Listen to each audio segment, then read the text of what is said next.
Саламатсыздар, урматтуу Адылак жолу YouTube каналынан көрүүчүлөрү. Биз Бишкек шаарындабыз. Бишкек бул мен турган жер Бишкек шаарынын Алтын Казык жаңы конушу.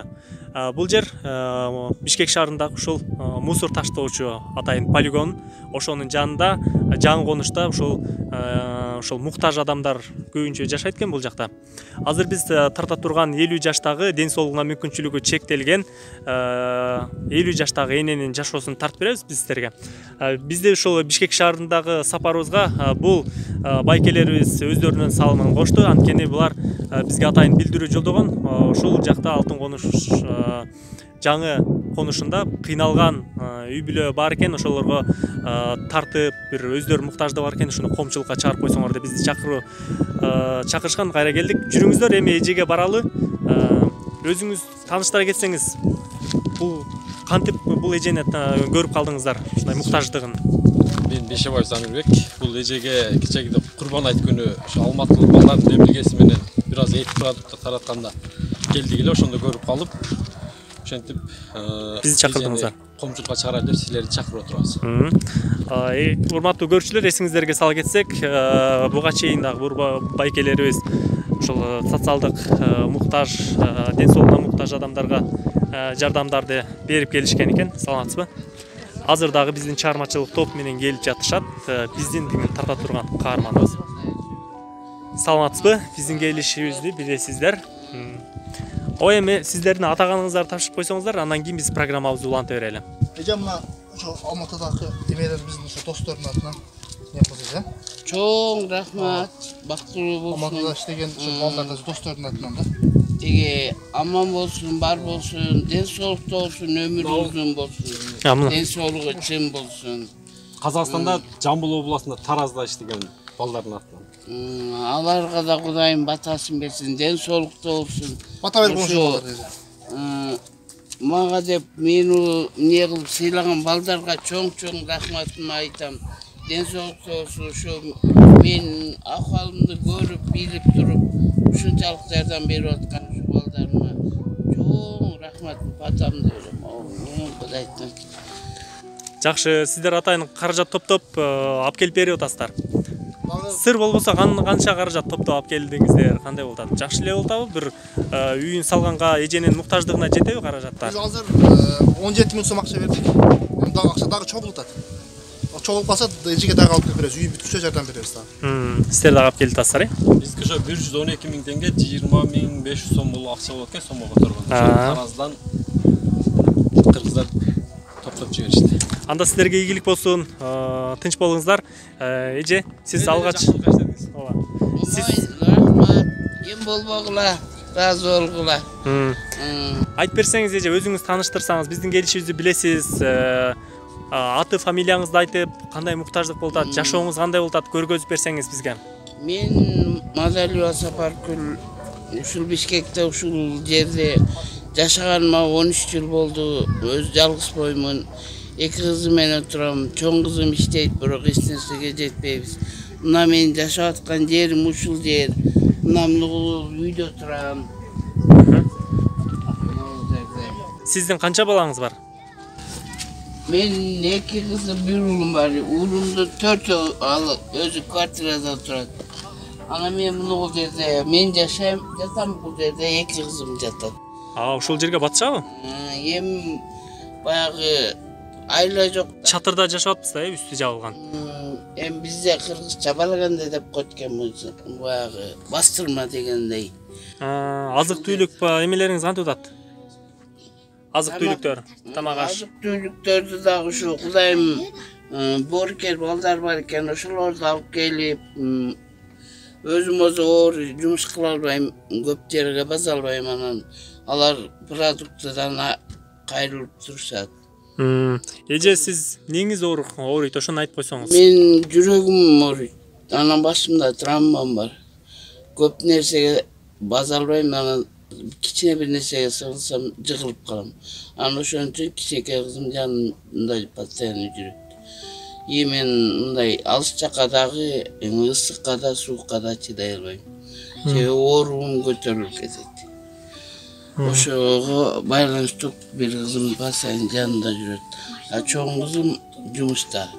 Анын айлыгы бизге жегенге жетпейт. Азыр ушу балдар дагы эмне кылып өткөндө айтты. Баштап эле жардам бере башташты, баягы өздөрү айттык майрап деп келип калышкан экен. Мени көрүп ооруп, ушунчалык жардам бергенине рахмат. Эч кем болбосун, оорубасын, ойлогон ойлоруна, тилеген максаттарына жетсин. Мени көргөнү уккан билгендер болсо, ошо үйүмө бүтүрүшүп, крышамды жабышып койсо, мага ошол эле муктаж азыр. Сиз азыр таптакыр ичке жарамсыз болуп атасызбы? Шишип атасызбы? Шишийм, давлениям көтөрүлөт, тромбом шишип кетет. 50 жашта экенсиз, ишке жарамсызсыз. Таптакыр пенсия аласызбы, албайсызбы? Жок, албайм. Кызыңыз канча айлык алат?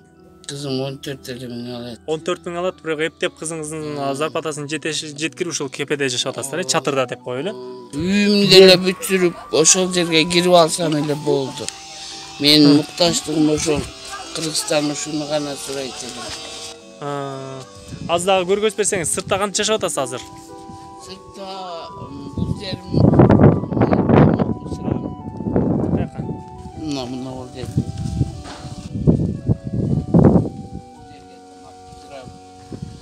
Тамак пиширасыз. Бул жагыма ошол кээде жамгыр эмне болуп калганда бул жерде плитка коюп койгон. Бул жакта ошо плитка менен тамак пиширабыз. А бул жерге чакан отуруп чай ичебиз.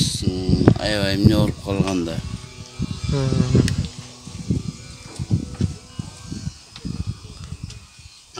Бул өзүмдүн үйүмө былтыр эле түрттү, ошо былтырдан бери. Бул столдордун баардыгын бул жактан таштандыларды жыйнайсыздар. Кээде келип ошактан алып келебиз, кээде өзүбүз могу эски баягы үйүмдү бузулганда чыккандан кийин бул дивандарым жамгырда калып ушинтип калат экен. Үйүм бузулгандан кийин эч жакта кое турган жер жок, жамгыр өтүп эле көп жарылып түшүп калды. Кантип иштегенсиз? Карапайым эле жумушчу болгом. Эгертилдене. Анан айылда жүргөндө ошо тамеки, мал баккам. Айыл шаарга келгенде ошо тазалыкта 2 жыл иштедим. Иштеп жүрүп анан ооруп, азыр оор жумуштарга жараксыз болуп калдым. Тазалыкта көчө шыпырчусуз. Көчө шыпыр. Мурун өзүңүздүн жолдошуңуз барбы? Азыр каякта? Ал мен ажырашып кеткениме быйыл 29 жылдан бери жалгыз жашайсыз. Бирок сиздин азыр бул жакта жаңы үйүңүздү кичине жардамдашып шыбап жүргөн ким ал? Ал устам. Устала кичине элден келген акчага устага акча берип кичине ишти кылдырып атасыз. Азыр ошо устам үчөө болчу. Каражат жетпей калгандыгына байланыштуу азыр бир эле устам калды, экөөнүн акча жок. Кетирип ишке туура келди. Себеби акча болгондо төлөп бербесең, кишилерди иштебейт экен. Ошон үчүн азыр бул киши баягы убактылуу акчага келгенге күтүп, элден муктаж ушундай кайрымдуулук нелерден сураганга мейли деп ыраазы болуп анан азыр иштеп атат.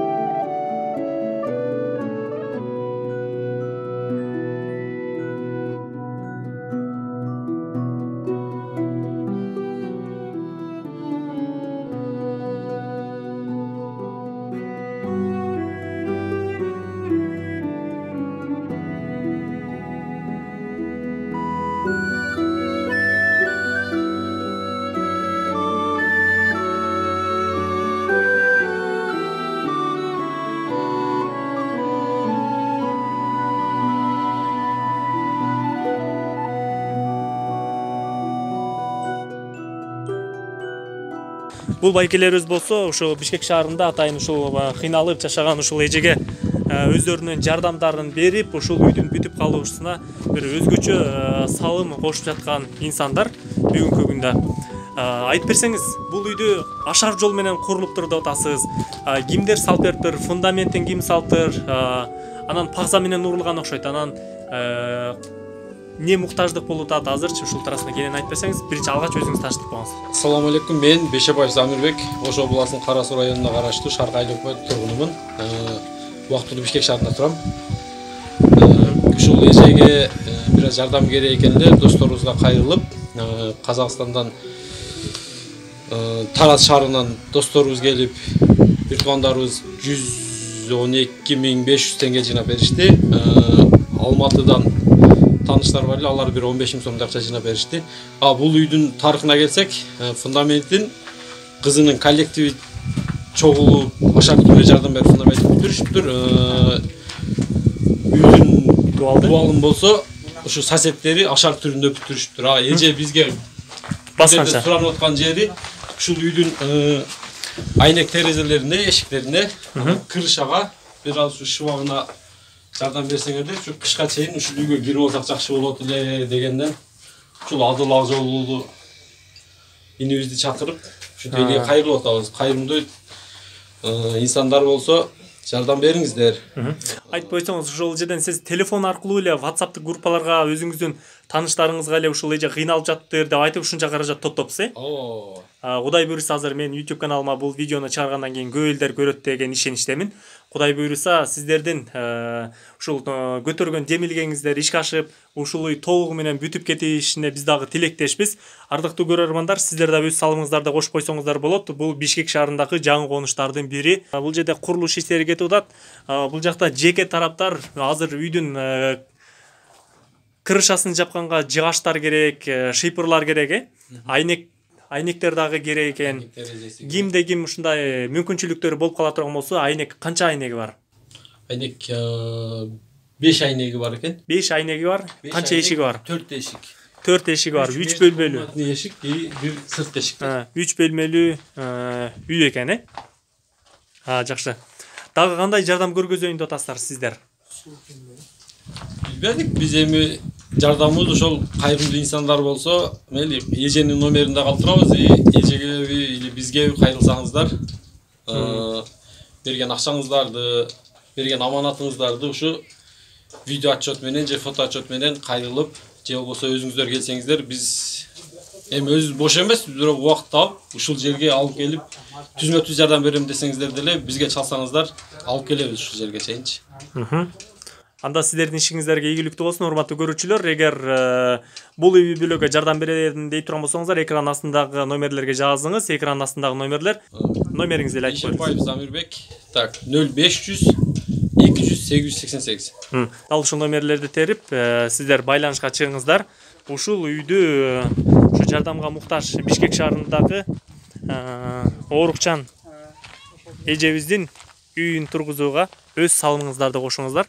Азыр атайын бул жакта иштеген демилгелүү байкелер жардам беребиз деп кол кабыш кылып, өздөрүнүн каражаттарын дагы берип жаткан мезгил экен.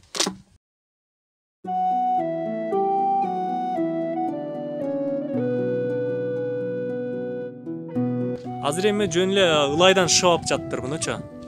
Азыр ылайдан шыбап, өздөрүнүн алы жетишинче эптеп ушул үйдү бүтүрүп алалы деп аракетин көрүп жаткан мезгил экен. Чындыгында абдан кыйналган үй бүлө экен.